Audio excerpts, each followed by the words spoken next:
Ada lagi yang tak tahu cara nak guna easy untuk basmi lipas dalam kereta. Tengok ni baik-baik. Untuk kereta MPV macam ni, seeloknya pakai 2 tin lah. Tapi demi nak tunjukkan cara penggunaannya, aku gunakan 1 tin saja. Untuk easy pembasmi lipas dalaman kereta, sekarang ni kereta MPV, start dulu enjin kereta. Lepas tu onkan aircon full volume blower. Okey, yang sini blower. Letak dia full. Yang sejuk ni tak ada masalah. Pakai sikit pun boleh yang sejuk ni lah. Okey, untuk easy ni, alright, nanti korang dapat macam ni. Dekat dalam beg kuning aku dah letak kat situ. Ni dalam nan. Ni dalam dia. Okey, shake dulu sampai dia sebati. Okey, nampak tak lock dekat tepi ni? Ini adalah lock untuk kita tekan dan kita tinggalkan dia dekat dalam. So, letak dekat sini, tekan lock. Semburan jangan keluar.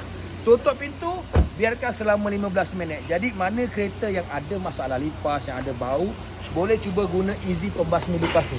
Kalau nak dapatkan dekat dalam beg kuning pun ada, aku letak kat situ, ambil 2 lebih baloi.